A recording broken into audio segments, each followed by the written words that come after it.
Welcome back to the Change Show. This is Simon Phillips, your host, and I have a fabulous guest with me today. One, Toby Lewis, who is the CEO of Live Group, and also a new business called Invoku, which we're going to find out all about today. Welcome, Tony. Hello, Simon. How are you doing? Fantastic. Toby and I were chatting away in the background, and we suddenly realized we hadn't pressed record, so we thought we'd start again. Toby, tell me a little bit about your journey, and for the audience at home, what are they going to learn from you today? What do you think you've got to bring to them? I think quite a unique insight into bringing large groups of people together. Live Group is an events and conference management business, and it's been around for 50 years this year, so happy birthday to us. Congratulations. I've been running it for at least the last 20 years, and it's given me a very, very good insight into the pros and cons of bringing large groups together.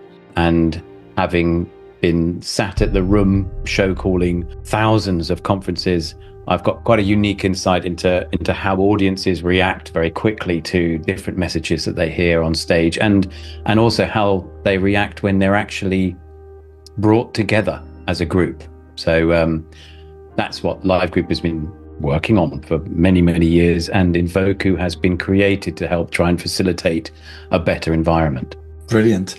So was there an aha moment for you where you just suddenly realized, hold on, we're doing this all wrong? Or was it something that's evolved over time?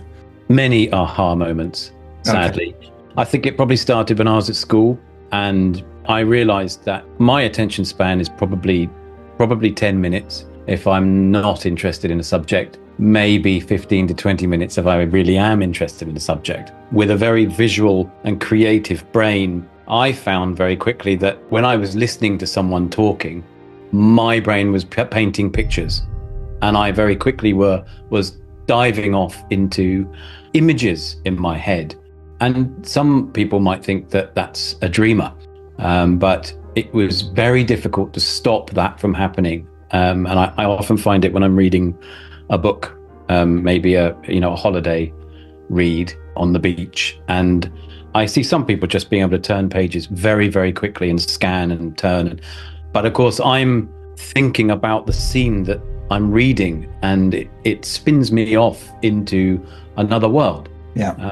And often what I do is I'm reading or I'm learning, or if I'm in a meeting, I often have to say, look, sorry, stop. Can we just go back 30 seconds? Because I've just gone off somewhere in my head. I'm gonna take that because I think it's relevant for later. But can we just rewind 30 seconds? I do that in front of clients. They think it's hilarious, but it keeps me on track whilst also allowing me to have these creative moments, which I think are really important.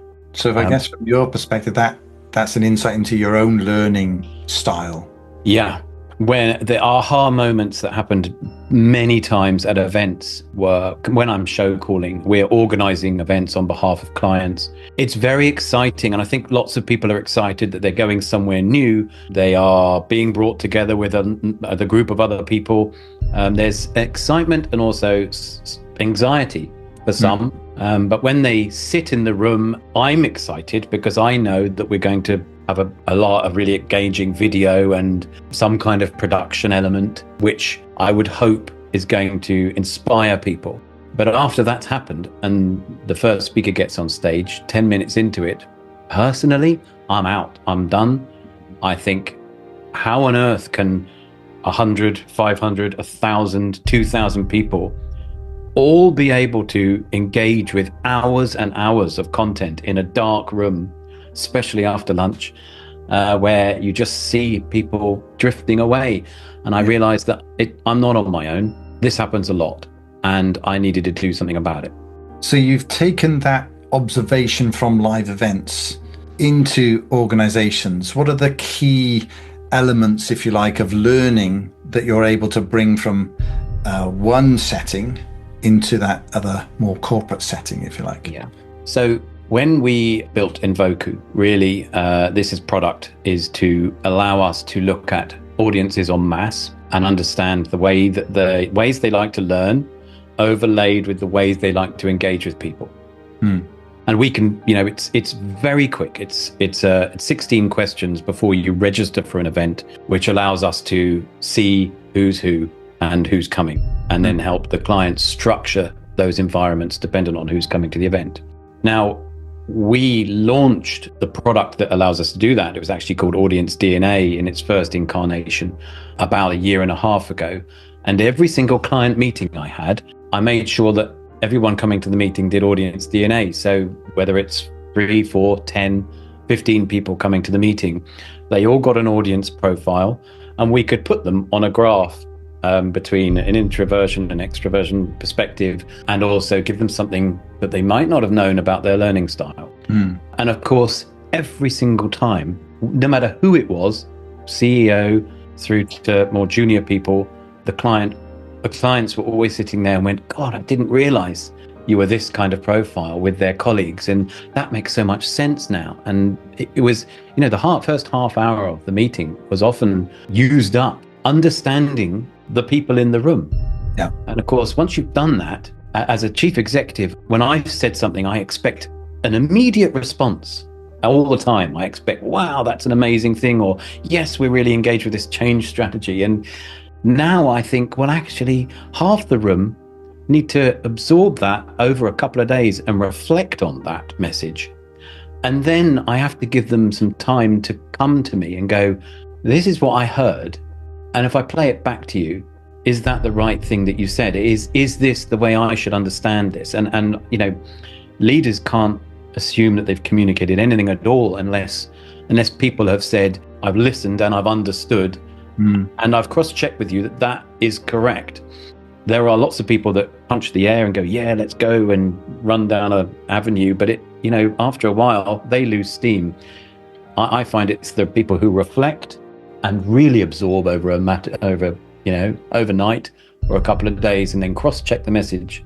They're the ones that often carry that strategy and that message forward on behalf of the leaders of a business. So how does the technology you've developed overcome that challenge? Because obviously the reason CEOs and chief exec and other senior officers bring together groups is to impart messages as quickly as possible so that there's no delay in everybody understanding where we're up to. For example, that's just one type of meeting.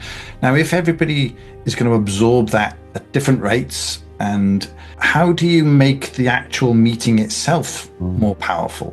So when a client uses Invoku or just Audience DNA, and we are pulling together a large gathering of people on behalf of a client, the first thing I always say is events are really expensive. They're a huge investment in time, which is the invisible part. A large company bringing their senior partners together, maybe 500 senior partners from around the world. Just that time not working for clients has to go into the millions of dollars. But then actually the venue, the AV, the facilitators, the keynote speakers, the overnight accommodation, events are really, really expensive. And so when we start overlaying our profiling tools and start showing the clients who is actually coming to their events, not just Simon Phillips, but here is a gentleman, this is the way he likes to absorb content, and this is the way he likes to interact with other people. And once we've overlaid the whole audience together, we can start seeing kind of almost a fingerprint of an audience.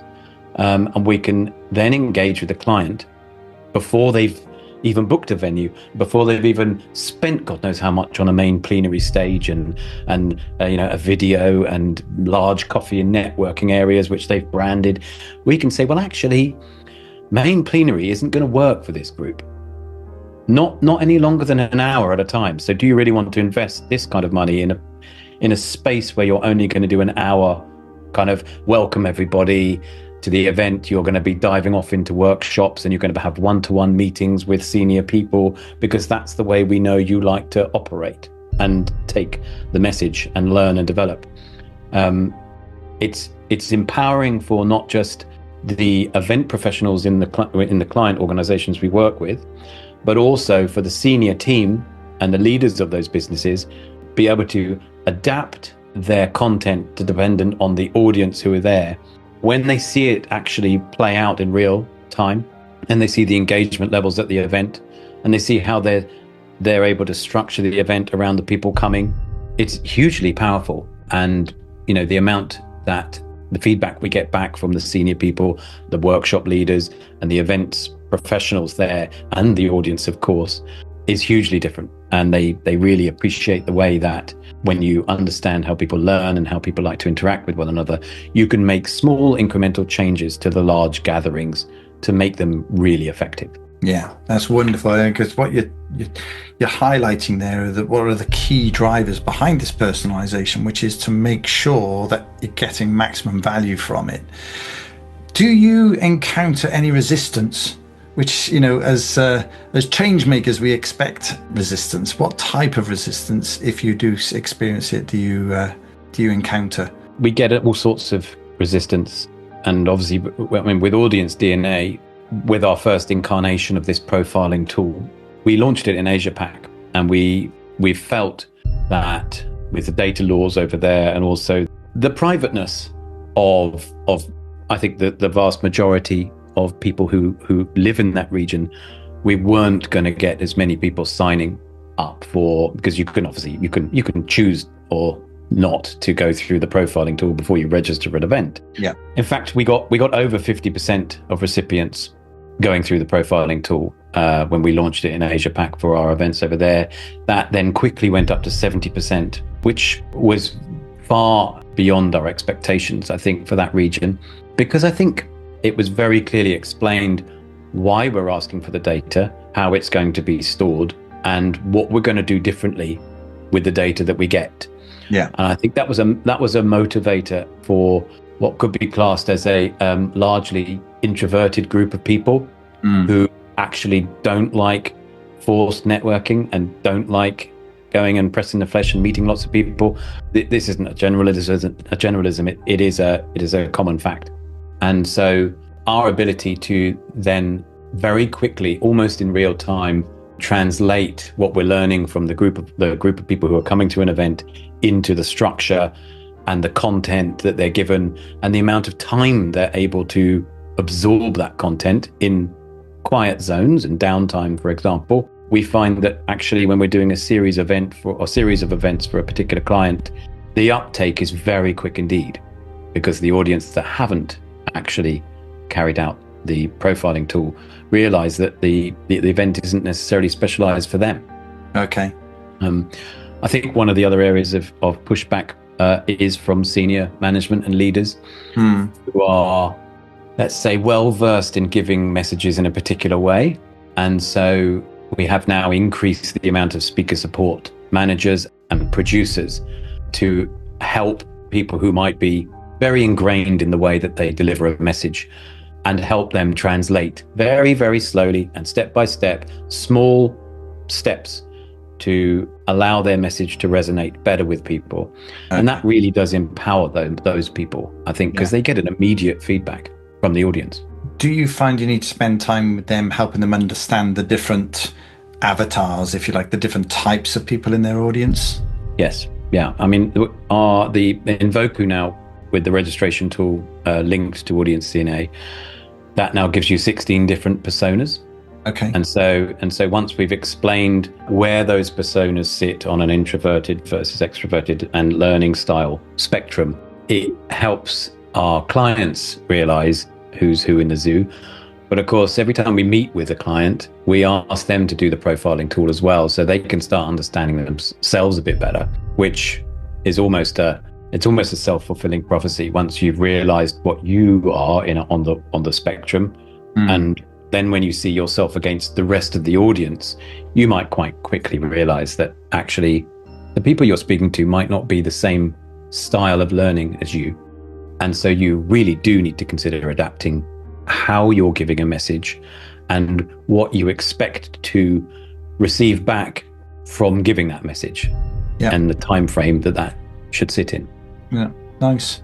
So, I mean, it sounds like you've tuned into something that I would imagine organizations can immediately see the value of. Do you sense that there's any change that you're involved in and this tool's involved in that's unstoppable, that, organizations just need to get on board? Yeah, I'd like to think so. I think there's one huge unstoppable force, which is undeniable, and that is a generational shift. And I think we are looking at, I don't know how the right way to say this, or the most appropriate way to say this, but boomers, where the world has been created, the world that we know it today has been created around the boomer generation, the largest generation that we've had for a very long time. Everything from education reform through to university building everywhere, to housing reform, through to workplace reforms and huge economic growth, and now obviously pensions and holidays and things like that. This generation is naturally becoming not the largest generation anymore, and there needs to be subsequent generations ready to take the load. Now, I think what has stopped us so far is still senior leaders are boomers in many instances, and they have really got one way of delivering a message. They are more resistant to the kind of change that I'm talking about than subsequent generations. But of course, if you look at a cross-section of any FTSE 100 company, you look at the cross-section of the employees who actually work there, let's say the most vocal group isn't necessarily the largest group anymore. And so we are really looking at the silent majorities of organizations and gradually allowing them to put in systems and processes to enable those groups to get the most out of these large gatherings, and not just at the gathering, before the gathering, during the gathering, and after the gathering, because many times these large events are associated with longer term campaigns, strategy rollouts, staff engagement, which frankly, since COVID is at a low ebb, shall we say, not just because people are working in remote locations, but also there's many companies around there. They haven't quite got the back to the office as opposed to remote working correct, and as such there's a confusion.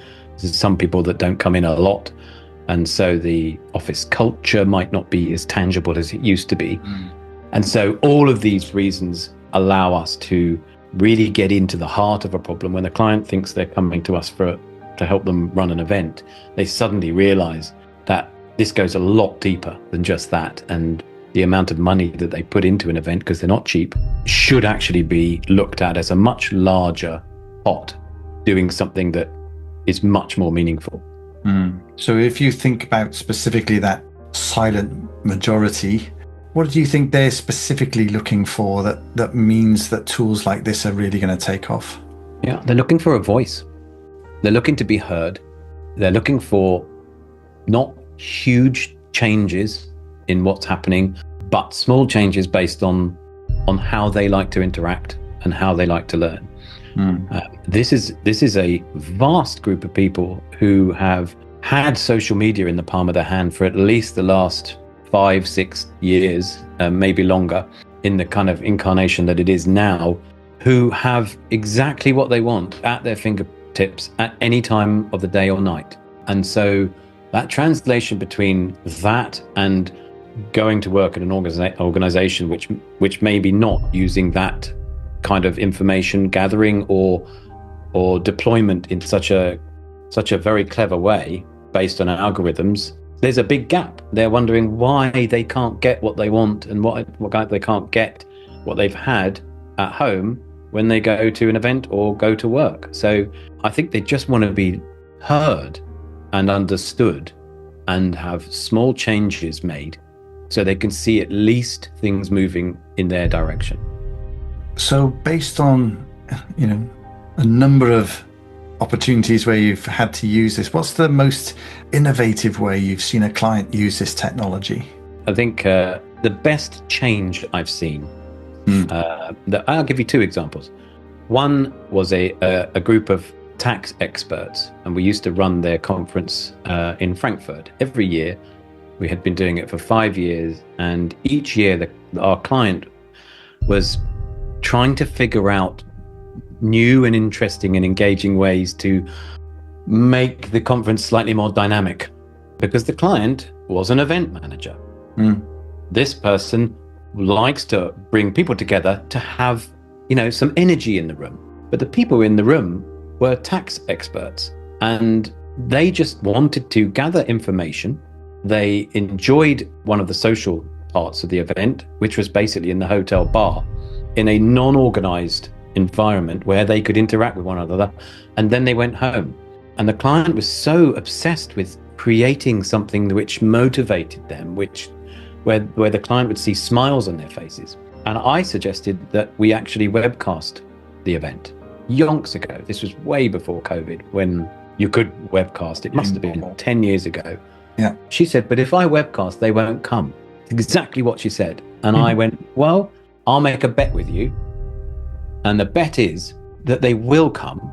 But out of the 200 people you gather in Frankfurt, there's another 5,000 tax specialists who could be coming. And I think what's happened is that audience just keeps coming back to the same event, the same audience, and they've become a bit stymied. It's a bit samey. I said, I bet you what will happen is that in year one, more people will watch the conference who haven't been before, and they will want to come the next year. And the people who have come to the conference for 10 years will actually say, well, I've got about as much as I can get out of meeting these people. I'm going to watch remotely because I can get the information and I don't have to travel to Frankfurt. Lovely place that it is. And actually what happened over 2 years was, I think an uptick on the people that were watching the content was tenfold. So 2,000 people were watching the content in 2 years. And that's both during, pre and post the event. And the audience almost reinvigorated itself by 80%. Wow. And the client got exactly what she wanted, was a group of people who really wanted to travel and meet their colleagues and have some social interaction with them. And that's still ongoing. I don't think we do it anymore, but she still webcasts. And I met her the other day and she said, I'm still happening. I never got the money from the bet, but yeah, it worked. It worked. So what's your long-term vision for Invoku then? What sort of changes do you hope to bring? I could easily say I hope it's a revolutionary tool which is going to transform the event industry into something more meaningful, but I won't. What I'll say is I hope that gradually audiences can come to expect the kind of individual attention that they get from the algorithms that pass them the information on their mobile phone, and that can be translated to live engagements. And it won't happen overnight, but I hope the industry as a whole, and I hope that the clients that buy from the industry very gradually start taking the notion that if you're bringing people together, they've got to be comfortable, they've got to feel like you've created an environment for them, and they've got to be able to learn in that environment, whether it's there or afterwards. And so you've got to start creating spaces which allow that learning to continue after the actual gathering, the day itself. And it won't happen overnight, but my hope is that we can help the industry look at itself and see how far behind it is from all the other forms of social engagement, and somehow gradually close that gap. Because the fear is that events will just become a nice to have rather than an essential ingredient in everyone's diary. Yeah, nice.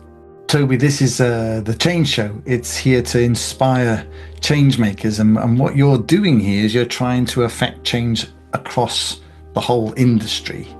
So I'm guessing you've picked up some tricks of the trade along the ways, but what I want you to share, if you can, is just one piece of advice for change makers if they're going to go out there and make change happen. Keep an open mind, look at different ways, even if they feel really radical at first. Embrace that palpitation that you get when you find yourself in an uncomfortable position. Go with it for a little bit. And if your instincts are that it's still wrong, then, well, it's still wrong. But just embrace those moments every day that make you a little bit scared. Nice. I like it. Toby, thank you for that. I think you've given some people some real inspiration to think differently about what they might otherwise do habitually, because a lot of organizations get together once a year and sort of think, well, what do we do now? And what did we do last year? Well, that seems to be easily repeatable. Let's just do that. And what you're doing is getting in the middle of that thought process and saying, how about you want to do something a bit more impactful? I really love that.